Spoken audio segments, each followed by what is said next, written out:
Okay, so good morning, all, and welcome to Awaken Inner Healing Powers through Mantras with Dr. Shamini Jain.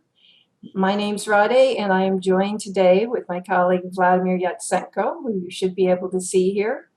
We are both with the LaGrasse Integral Life Center, which is founded by H.P. Rama and located in Fountain, South Carolina.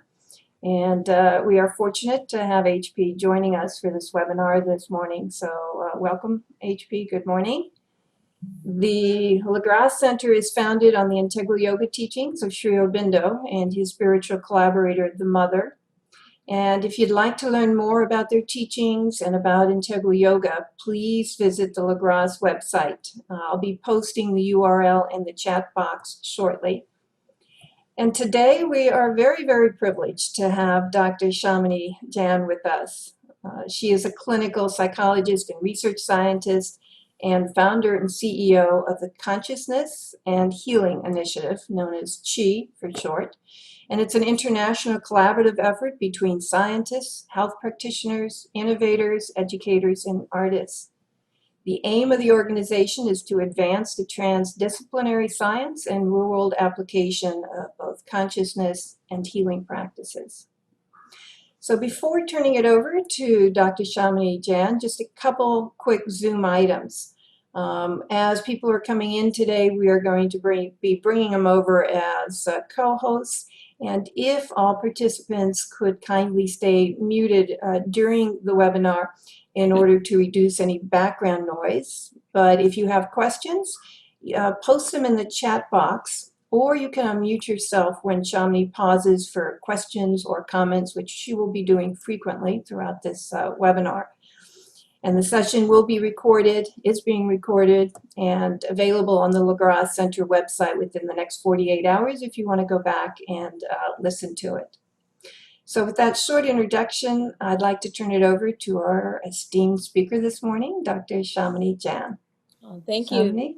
Thank you, Rade, and thank you, HB Uncle, for the opportunity to be here and share something that I am just absolutely thrilled about, which is mantra practice. Before we begin, let's just do a quick invitation and invocation to Saraswati Ma, so that she can bless us during this hour as we learn more about mantra. So feel free, I know many of you will know this mantra, feel free to do it with me. We can explore later group chanting practice if we want unmuted, but I have found sometimes when we do that together, Zoom does funny things. So you can stay muted if you like while we do chanting together. We'll be doing a lot of chanting together during the hour.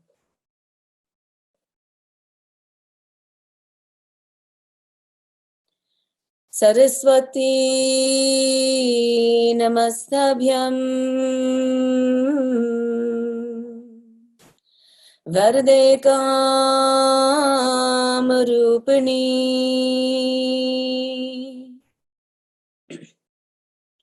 Vidyarambam Karishyami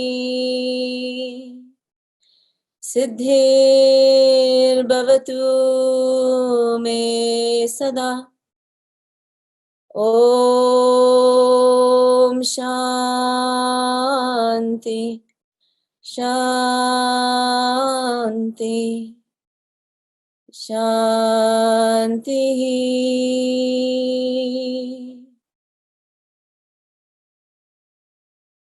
May Saraswati Ma bless us as we continue to learn about the power of sound and the power of the word.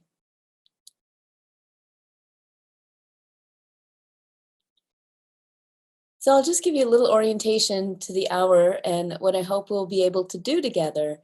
Many of you no doubt have experience with mantra, hopefully have been practicing mantra, and for some of you this may be really new territory. And so I want us to just explore some fundamentals and have some time at the end for discussion. But during this time, because whether we're new or we're not new, it's a great time for practice. It's a great time to practice together. As I introduce particular bij mantras or seed mantras to you, which are easy to pronounce and easy to explore in terms of their vibratory effects, I'm going to ask that we all practice together. And I would love, feel free. It seems like bandwidth is not a problem. So if you would like to, share your video even when you're muted, it's great because then I can see us practicing together, which I love. So I'm really going to encourage you to do that. We'll do a little bit of, kind of lecture format just to make sure that we're on the same page with some of the material. And then we'll be doing a little bit of Bij Mantra chanting together and then have some time for discussion after. So that's really the flow of the hour. So let's start first with, really the point of all of this, which is what we know about the nature of reality.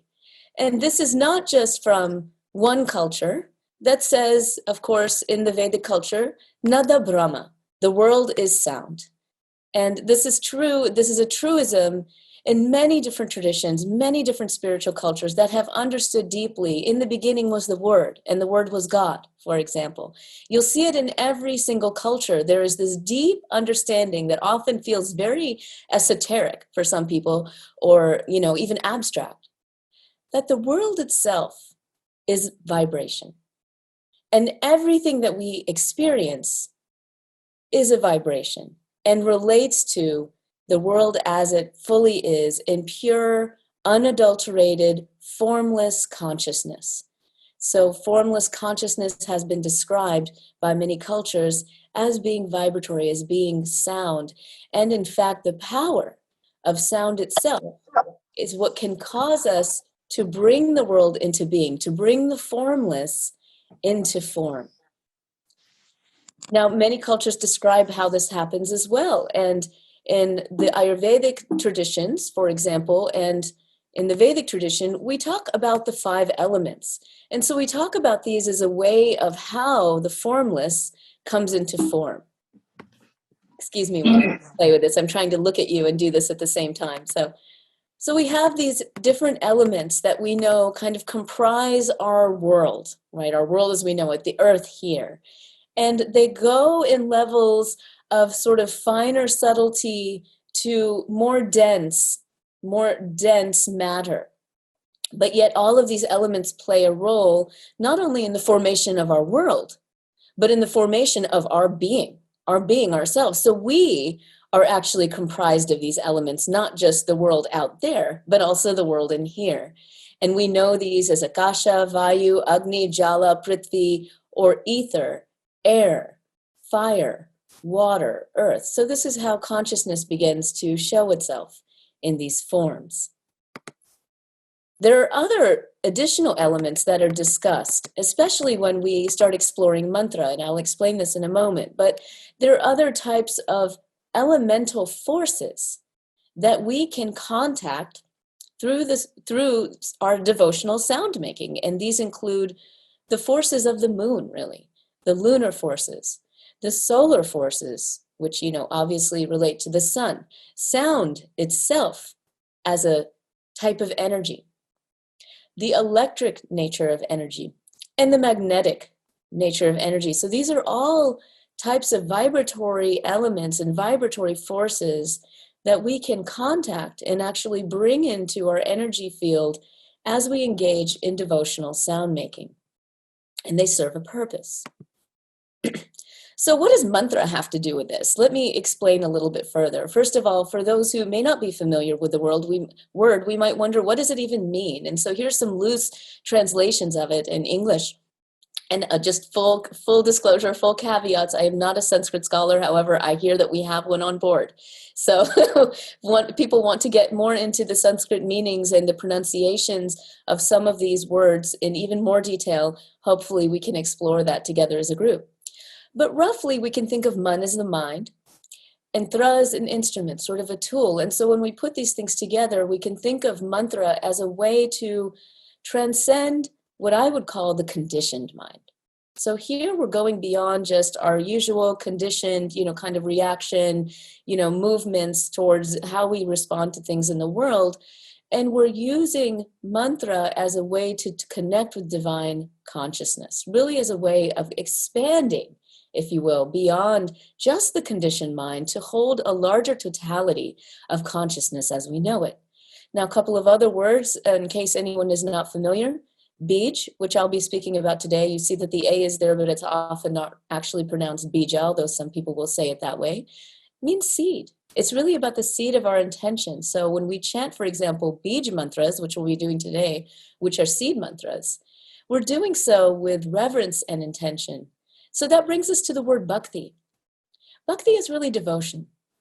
Some people will, connotate it with loyalty and connection and trance, and these are more experiential aspects of what happens when we engage in devotional sound making with love and devotion for the object of our reverence, which in the traditions that I'm going to be teaching today really relate to the goddess, the divine feminine.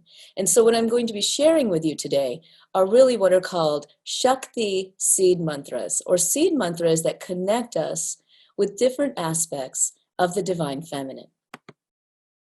Before we do that, just one other thing that I want you to know about, sound and the way it's been described, for example, in Vedic culture and in Tantric culture. There are 4 main levels of sound. The first is really the vastness of consciousness itself, the way we describe the world as sound, right? So if the world is sound, what is that? This is para. This is being itself. This is sound as the experience of everything. And, as a Jain, as I had mentioned in my last name, I often wondered, we have these stories, for example, of Mahavira, who was like, you could say kind of like the Buddha is to Buddhism. He is a Tirthankara in the Jain tradition, which meant that he was enlightened and stayed to teach the way of enlightenment through the Jain tradition. Well, it's said that he had, if you will, a concert for the world. It wasn't really just a concert for the world, but it was a time where he gave discourse. And when he gave discourse, it was said that all the beings, including the animals and even the plant kingdom, everyone was listening, everyone was there, and everyone could understand what Mahavir was saying. So in the literal sense, you would scratch your head and say, well, how is that possible? Animals don't listen to language and all of these, but this is what we mean by contacting para, right? Contacting these complete total vibratory elements that go beyond the spoken word, that go beyond language itself. So this is para. This is what we aspire to, in our self-realization practice. This is when we're fully liberated. We can contact this, if you even want to call it a vibratory, almost beyond vibratory level of sound. Then there's Pashanti. Pashanti can be considered also extremely subtle, but is sometimes contactable through meditation practice. And when we experience the level of sound that is called Pashanti, it's light that we experience. We may feel, for example, light in the body. We may see light. So this is an example of that level of sound. Madhyama is the next sort of a little bit more gross level of sound, which can be described as pranic speech, and it's really the experience of energy. So when we feel the vibratory effects of a mantra, whether we chant it silently or even out loud, when we feel those vibratory effects, we're feeling these levels of vibration in the Madhyama realm, you can say. And then Vaikari, which is the audible speech, what you're listening to right now when you speak, and we experience that as audible sound. So when we explore mantra in all of these ways, we're actually vibrating at all of these levels, whether we experience it or not. And quite frankly, with everything we think and everything that we say, whether silently or not, we're influencing these currents of sound. So I'll just share a couple of things because some of you know I am kind of a nerdy scientist, and I do want to share with you what are the health benefits of doing mantra practice. Well, there are several studies that have been done, and more, in my view, that need to be done, much more that needs to be done, but just a few of the things that we've learned from research. And this is when we explore mantra, not just in the Vedic tradition, but also in devotional sound making of all kinds. Although most of what has been done with things like transcendental meditation, kirtan singing, and things like this. But mantra repetition, for example, which is in here, has been done with with sort of a more diverse array of what you could call mantras, which are done in English and connect with many different traditions, including Christianity, Hinduism, Judaism, Sufi, lots of them. So this is sort of across the board, some of this research. What we find in a nutshell is that mantras help us concentrate We've seen changes in brainwaves related to this. Studies, randomized control trials have shown differences in anxiety, decreases in anxiety, and even post-traumatic stress disorder for those veterans who experienced that, for example, enhanced well-being. And then in terms of the body, an increase in the rest and digest system of the body, the parasympathetic nervous system.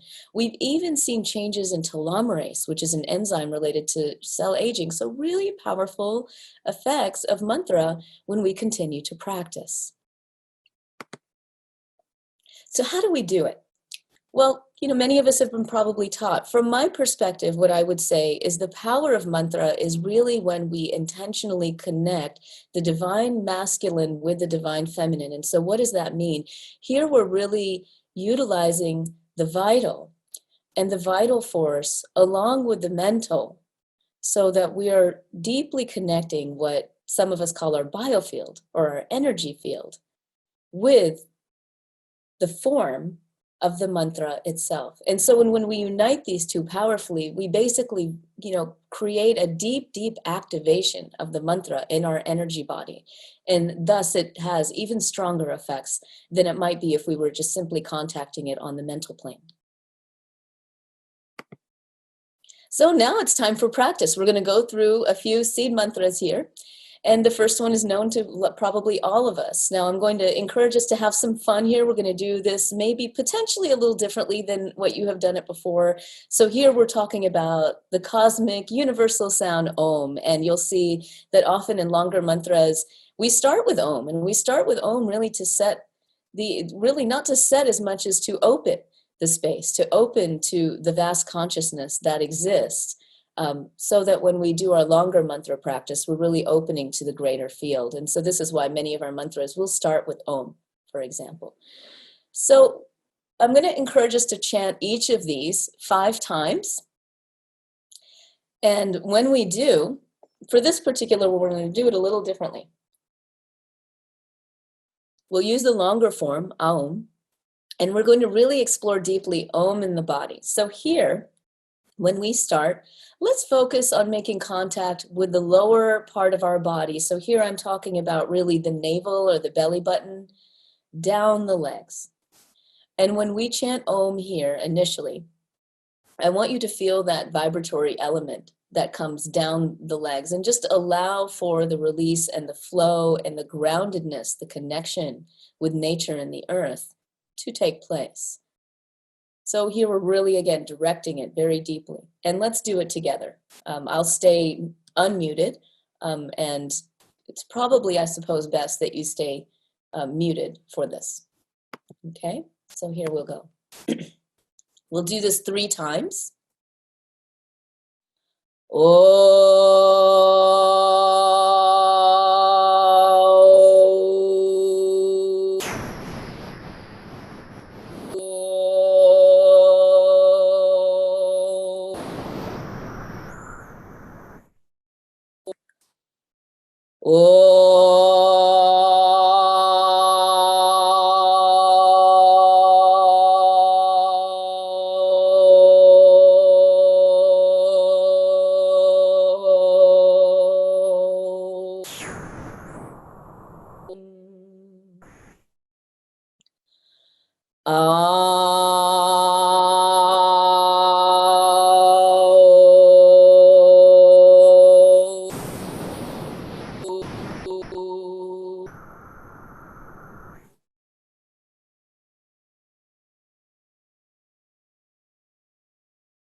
Allow yourself to feel that beautiful connection with the lower body and the connection with the earth. So this is a way of sounding Om in the lower body. And now we're going to explore what happens when we take this sound and we direct it in the middle body. And so here we're going to direct the sound to the heart center, to the heart. And as we do this, really opening our lungs and our heart to the pranic flow of energy, to the experience of the goddess herself. And we just allow ourselves to open and relax. Again, no forcing, Doesn't have to be loud. Just feel Om in your heart.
Feeling that contact with grace or self here in the heart. Perhaps a sense of expansion.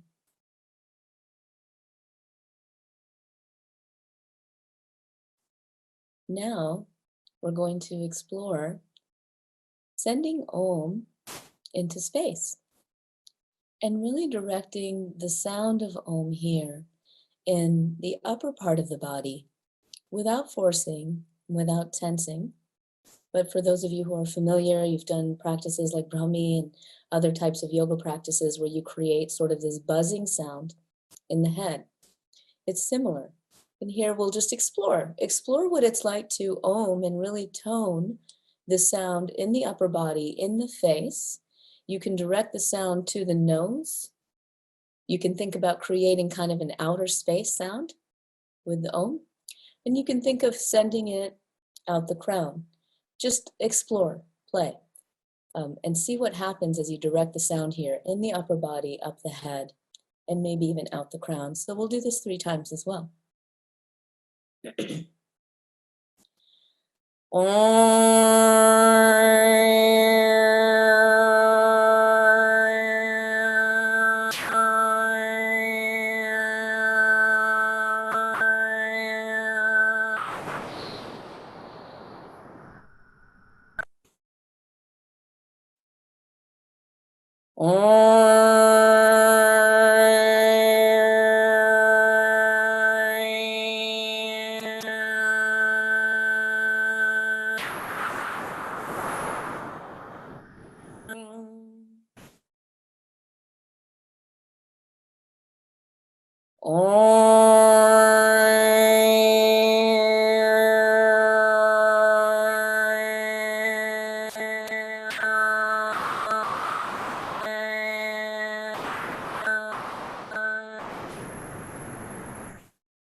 And release the mantra.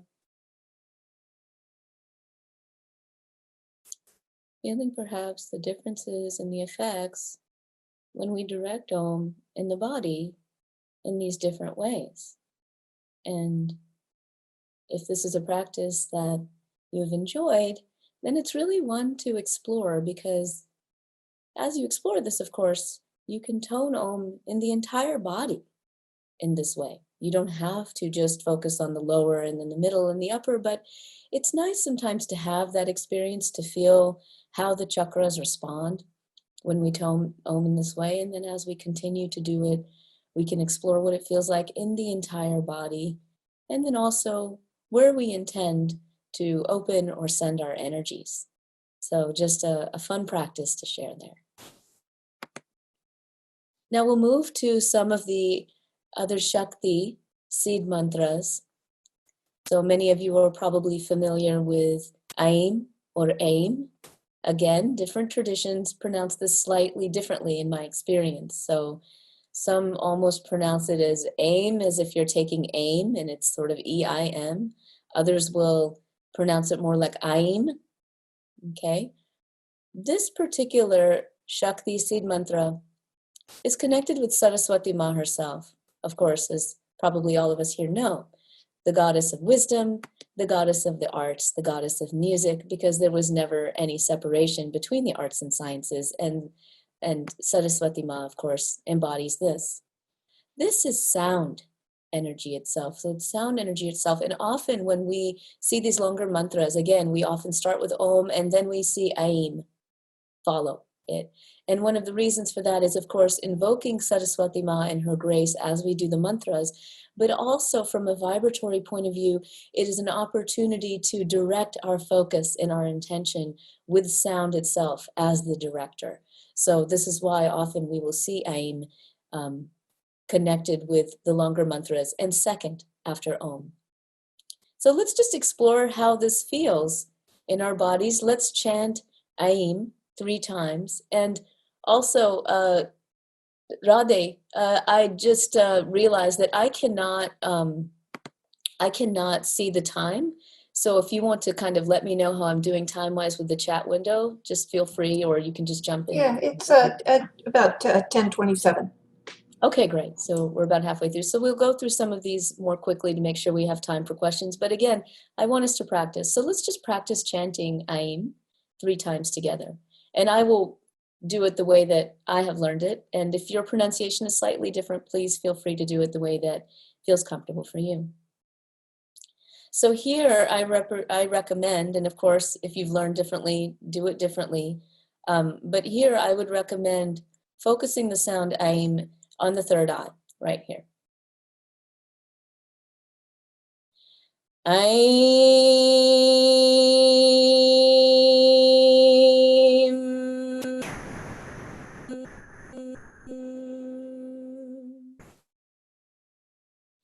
Aim.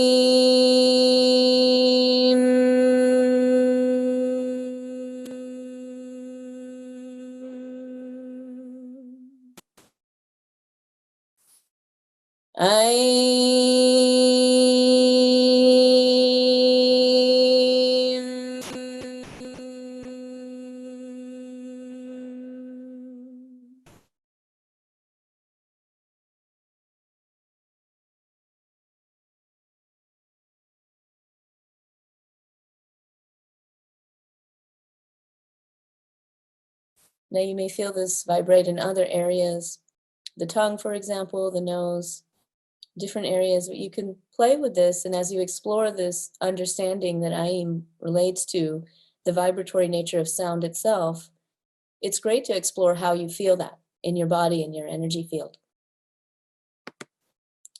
Now let's go to what is considered one of the mother, if not the mother, Bij mantra, which is Hreem. And Hreem really represents light energy, all forms of light energy. So when we think about light, you know, in terms of the elements comes, and the planetary elements comes from different places. It comes from the sun, it comes from the moon, and it comes from fire. And so it's understood that Hreem itself is really connects with all of these different aspects of light and is considered one of the prime seed mantras for the goddess in all of her forms. So in that, because we're looking at lunar, solar, and fire energies, it also represents, in some ways, all different aspects of our being, which are creation, preservation, and destruction. I find that it's very, very helpful to focus on the heart when we chant Hreem. So let's explore that. And here you can see I have some noted uses of Hreem when we're chanting it as its own sort of seed mantra. I personally find that using Hreem to connect with the goddess in the heart and energizing the spiritual heart and instilling a sense of even deeper devotion for the divine feminine is very powerful. So let's practice Hreem here in the heart. Let's do it together. Hreem.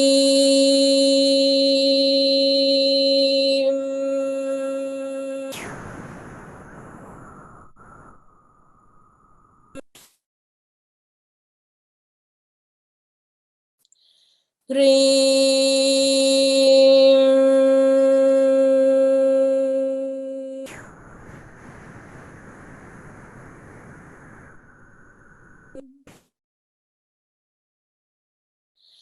Hreem.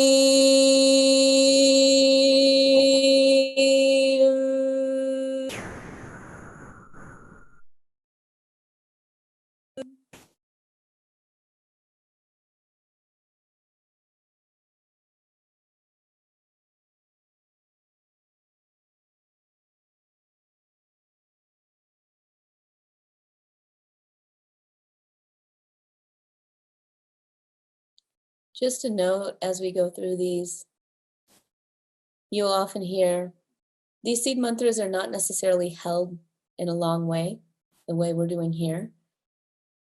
They're sometimes much shorter, like Hreem. It may not sound like Hreem as much as it sounds like Hreem.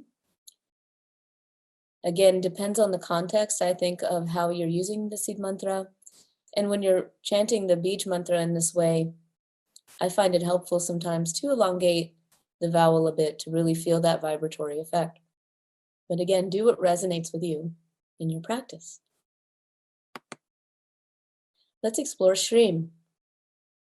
Again, in the shorter version and especially in longer mantras, may sound more like Shreem. Often when we are elongating it, sometimes it may sound a little bit more like Shreem.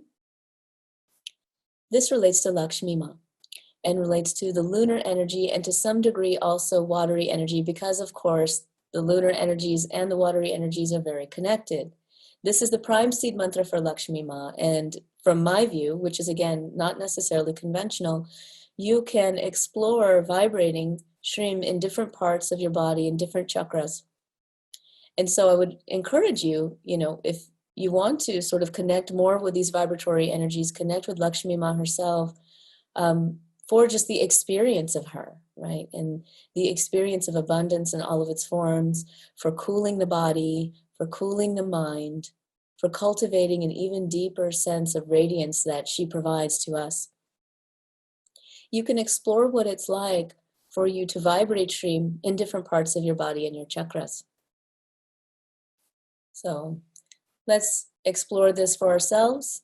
And here I'll invite you to decide where you want to place it. I have some suggestions here. You can place this in the sacral, the second chakra, which really just placing on the navel is really good enough there, if you like.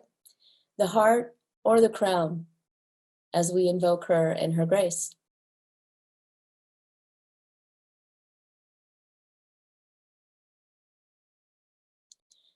Shri.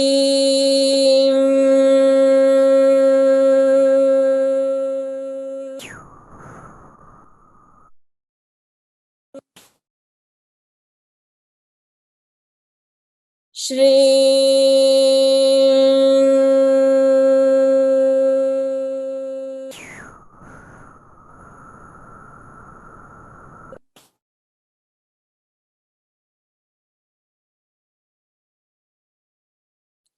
Shri.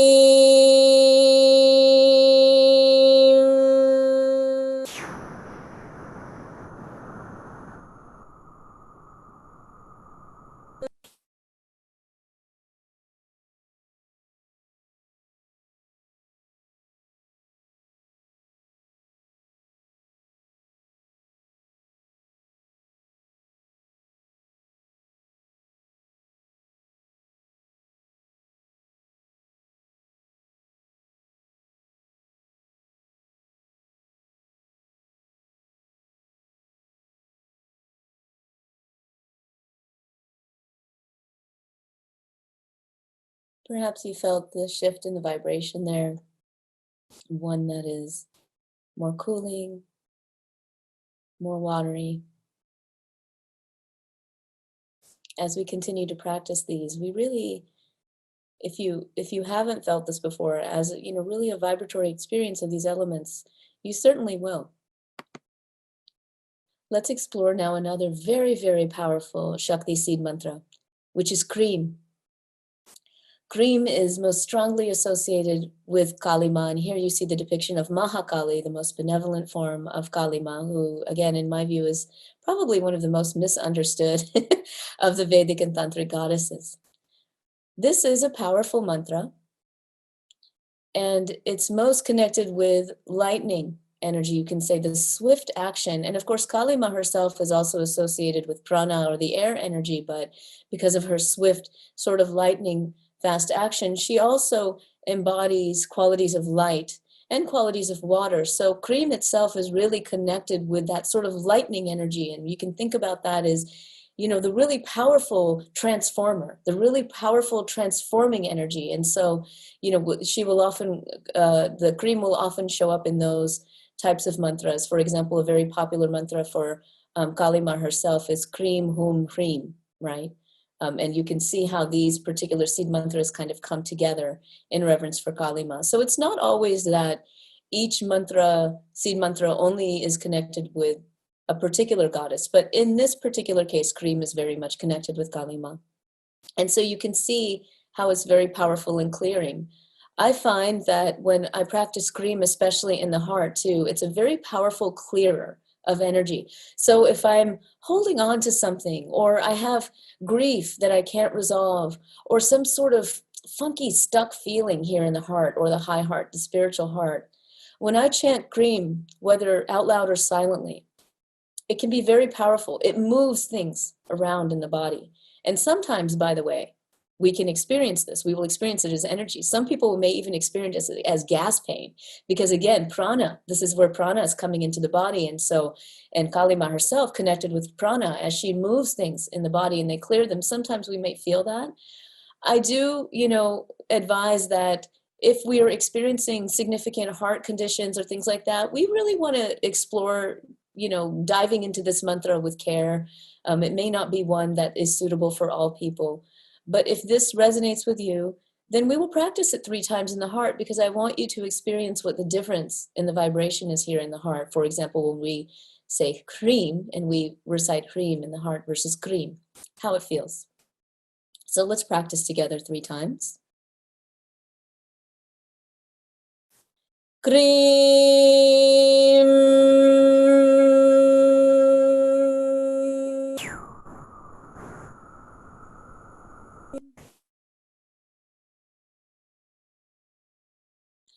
Cream.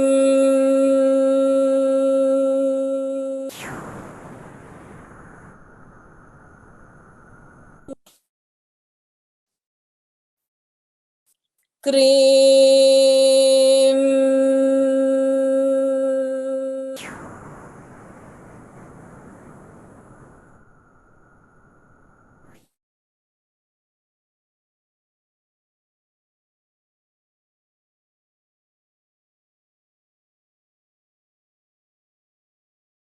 And release the mantra.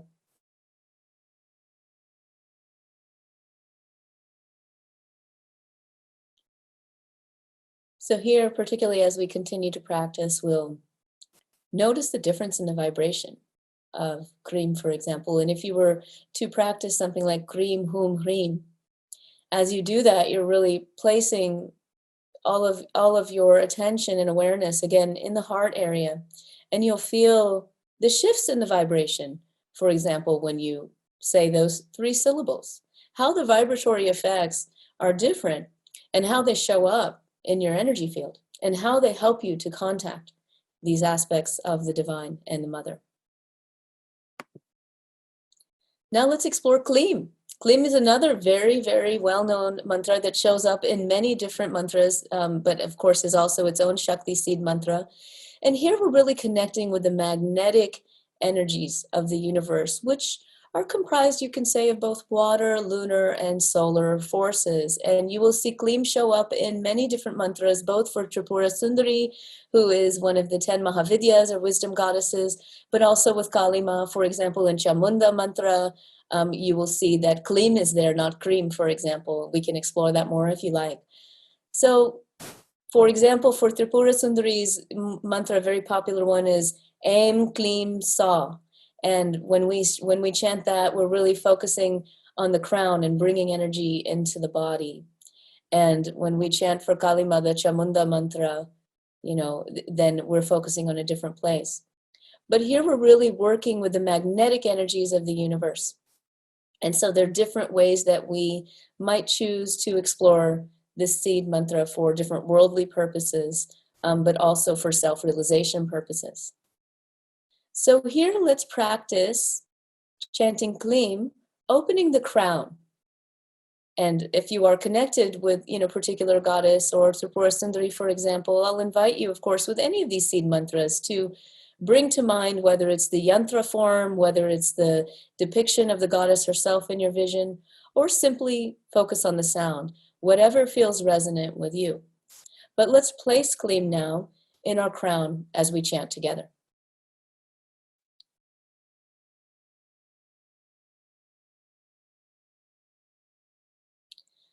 Klim.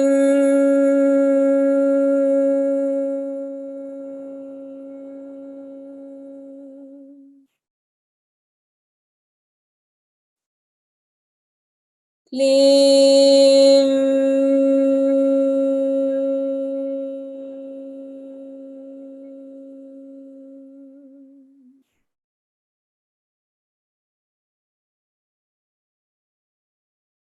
Klim.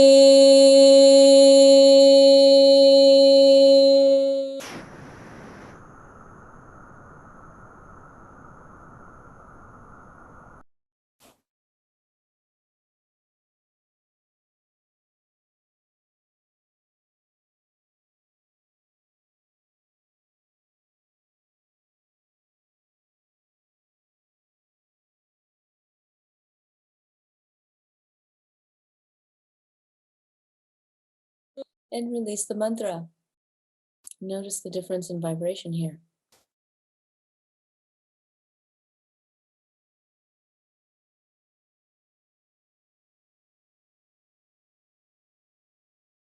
So, often when we speak about these different mantras, especially in sort of day-to-day life, people do talk about them kind of in the worldly sense, almost like, what can I get from them, right? And you can see, for example, under uses, I have those here. And certainly there's nothing wrong with that. There are many different facets and arms to our being here in this world, but every single one of these mantras can be used, for our liberation purposes as well, right? For our contact with the divine, for our exploration of the nature of our own soul. And these are not, of course, in conflict with each other. All of these things work together. So, for example, even when we are chanting Shreem for abundance, we're really asking for abundance in all forms. And that includes the abundance of experiencing our own soul nature. When we explore Klim in this way, we're really an opening to the crown.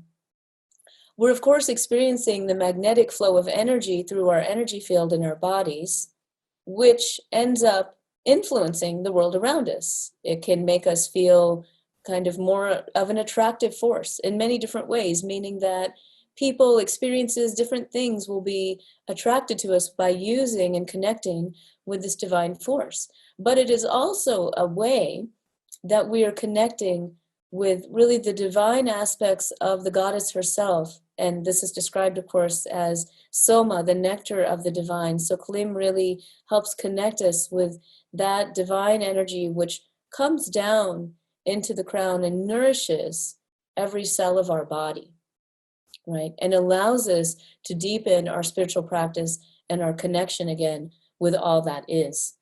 The experience of our true nature, which is Satchit Anand. So these aspects, in all of these different mantras can be considered in the worldly sense, but also in the transcendent sense. And so, I just wanted to name that because we haven't talked about it much, and we can talk more about it in our discussion.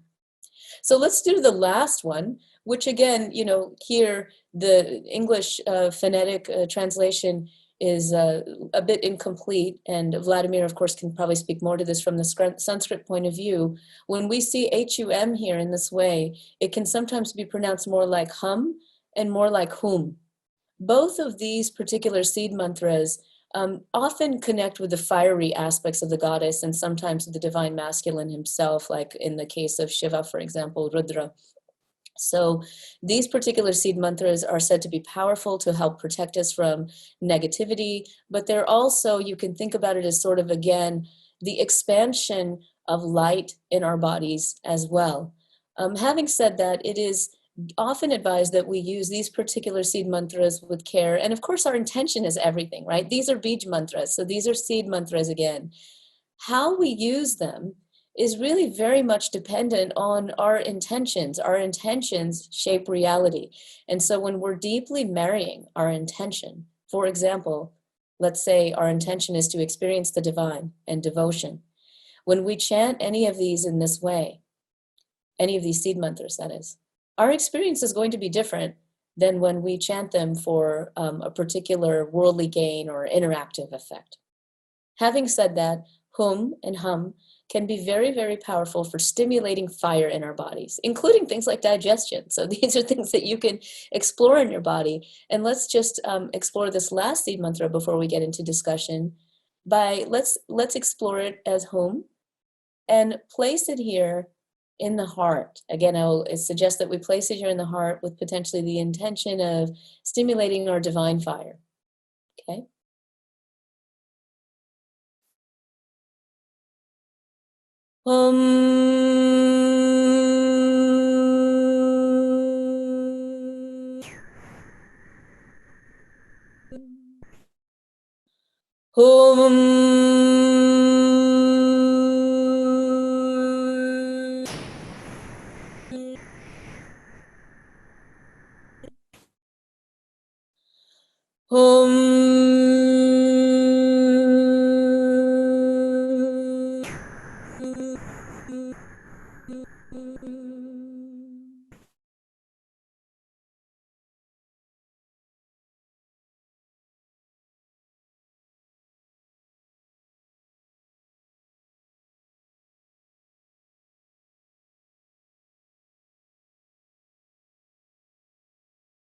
Igniting the divine Agni in this way, that process in our energy field allows us for even greater Shakti and greater power to contact the transcendent.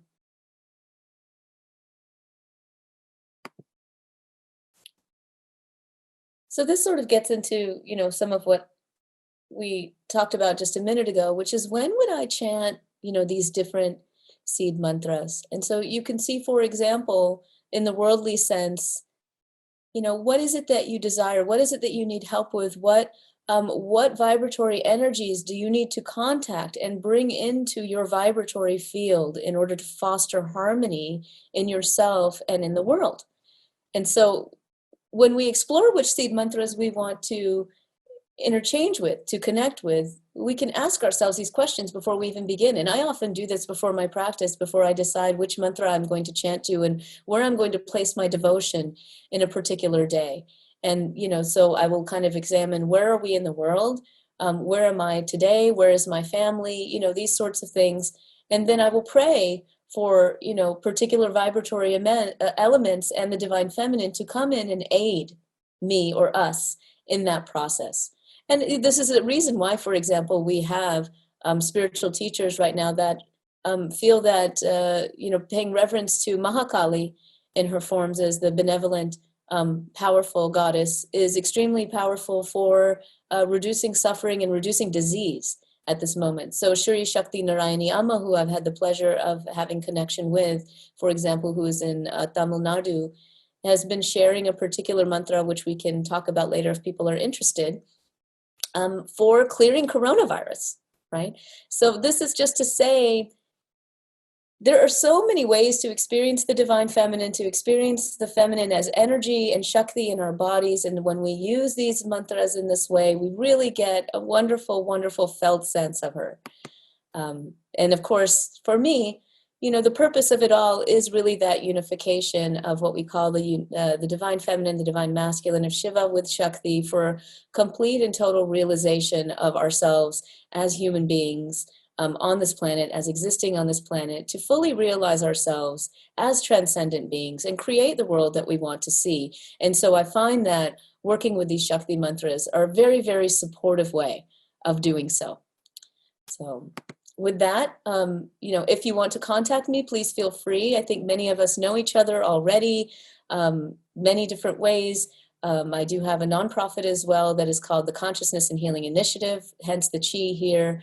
And you can find me, in many ways. So thanks for your time, and I'd love to open it up for discussions and questions.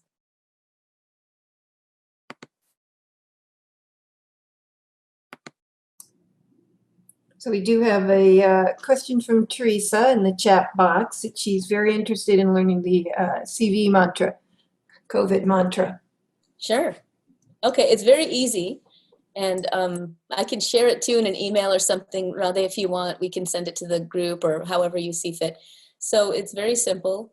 Om Krim Mahakali Sarva Rogam Nasi Nasi. I'll say it one more time. Om Krim Mahakali Sarva Rogam Nasi Nasi. So I'm going to sing it.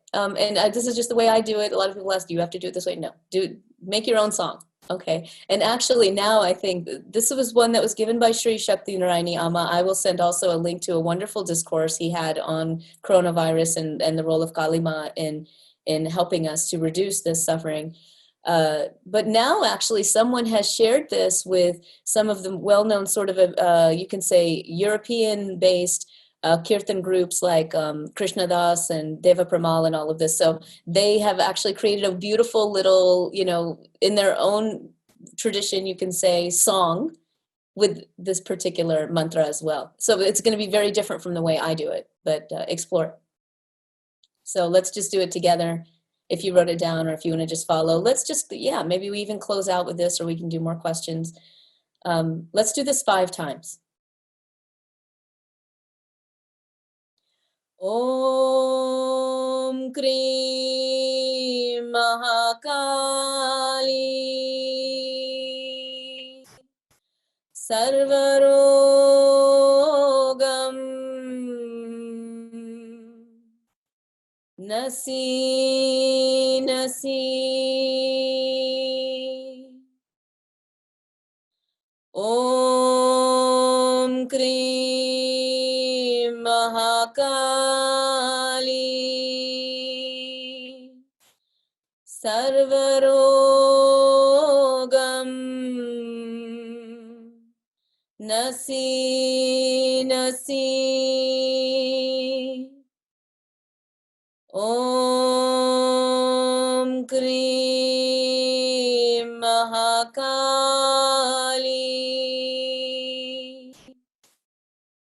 Sarvarogam Nasi Nasi.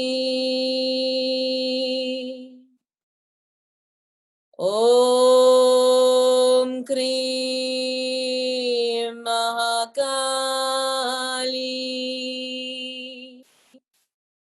Sarvarogam Nasi Nasi.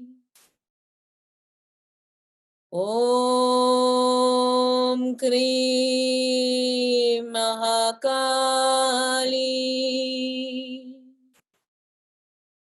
Sarvarogam Nasi Nasi.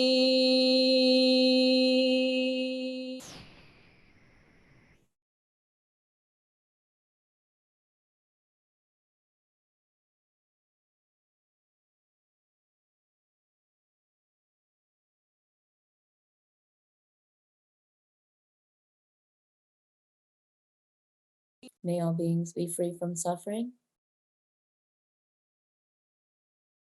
May we clear away the disease in ourselves, in our world.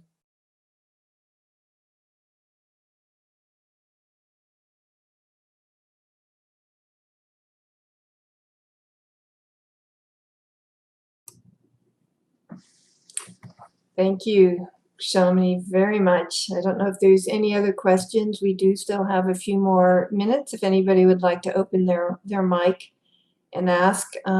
I will just say, Shamini, every cell in my body is vibrating so intensely right now.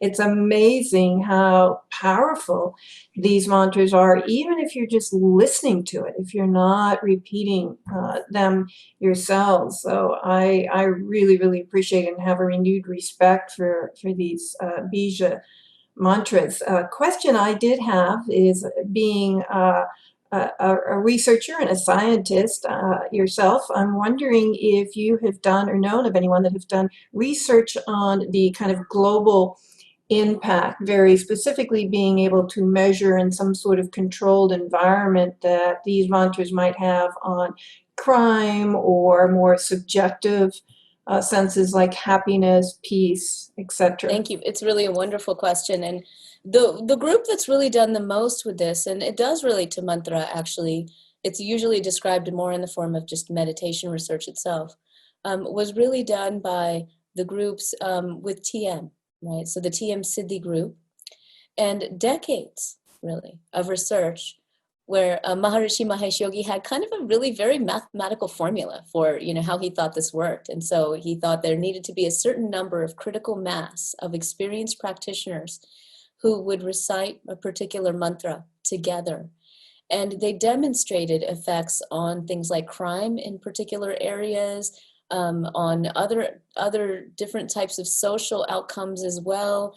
As you might know, Radhe, this is research that is very near and dear to my heart because obviously, the mainstream scientific community and mainstream public really had a hard time kind of believing this was real. And from a scientific point of view, there are many sort of steps to explore how does this happen? How is it that mantra in this way, if I'm chanting it together with people all over the world, is affecting social outcomes? And so, just sort of a nod to some of the research that we did with the Consciousness and Healing Initiative to begin to explore this, not necessarily just with mantra practice, but with meditation practice with a teacher that's likely known to many of you, Shraddhalu Ranade, right, at the Sri Aurobindo Ashram, we were actually able to measure EEGs with the experienced practitioners who meditated with Shraddhaluji, and we found evidence for coherence of brain waves between practitioners, suggesting that indeed we're tapping into a vibratory field that is connecting us, right? And we really want to replicate that research and publish it, because in the publishing scientific world, demonstrating it once is not enough. You've got to demonstrate it like at least 6 times repeatedly for people to understand that this is a real effect. It's not spurious. It's not by chance. So there's a lot to explore about how the vibration of meditation itself in all of its forms, and of course, particularly mantra, shows up in our conditioned space, in our world, how it unifies us as a group. We're all in the vibration of these mantras together now, having practiced them and listened them together. We can feel that, right? From my point of view, from the research, we haven't even begun to scratch the surface of this. There's so much to explore. Thank you. Well, thank you. Any other questions from attendees? If not, I would just really want to thank you again, Shamini. We have been waiting for this day that we could host you here at LaGrasse, and you are typically traveling day in and day out. So with the COVID, it has been a benefit that we've received to be able to have you here live. For all the attendees, just to let you know, we will be in the next 24, 48 hours be sending out an email to everybody. That email will have the link to this recorded session, and we'll also include a PayPal button. If any of you would like to make a contribution of any size to support the wonderful work that Shamini and Chi organization is doing, please feel free to do it. Always welcome and very much appreciated. And if you have any questions, I think most of you, but you may want to just type it in the chat box. If not, your email address, Shamini, and I've also put the LaGrasse. And we'll just put my personal one also in case any of you have any feedback or recommendations or any comments that you'd like to communicate to myself and LaGrasse. That's great. And I do see a question from Shayla. Which mantra would you suggest to college students in the USA? So Saraswati mantra, right, would be beautiful. Just a quick story about that. And during Navratri, I think it was last year, my daughter, Suhani, who was 13 at the time, was struggling with a test. And I said, it is Navratri. Have you considered chanting to Saraswati Ma. And, she's still dipping her toes in the water and this sort of stuff. So she's like, but at that point, she's like, anything now. So I just, I taught her the one that we did in the beginning, right? Which is the typical mantra that you do for studies, for asking for blessings for studies. She came back the next day and she said, I think this goddess stuff might really work. And I was like, what happened? She said, I couldn't believe it. I had the test and it was open book, but it's like you have to fumble to kind of figure out where the answer is in the book. She said, I opened right to where I needed to be to answer the question. So, Saraswati's great. So I think that first mantra in particular, which is, quite well known, is a great one for students to learn. So the reason I was asking is, I teach at Clemson, so they're not really aware of mantra as such. Grew up. So what would you suggest for that? So then just start with a seed mantra, aim. Or aim. And you can even teach them and joke that it's sort of like taking aim. You're kind of like using your focus. You're directing that vibratory power of focus to the mind. Great. All right. Well, thank you very much. I can't wait to practice with you in person. If it's me too. The internet right now in webinar, I just can't imagine how it would. Well, I should mention, I'm actually teaching an online course in mantra right now with the Shift Network. We're about midway through, but I'm talking with them about doing another one, an online course. And so in this one, I'm kind of just teaching a lot about the Shakti seed mantras and the connections with particular aspects of the divine feminine. But people are asking for more of this kind of group practice together. So I will let y'all know, or just, hop on my email list or whatever. You go to my website, shaminijain.com, and just get on the email list. And when that new course becomes available, I'll let you guys know. And then hopefully, yes, we can practice together at La Grasse. That would be amazing. There you go. Absolutely. Yeah. Great. Well, again, thank you so much, Shamini. Thanks, everyone, for coming and participating. All right. Thank you for Namaste. Thank you.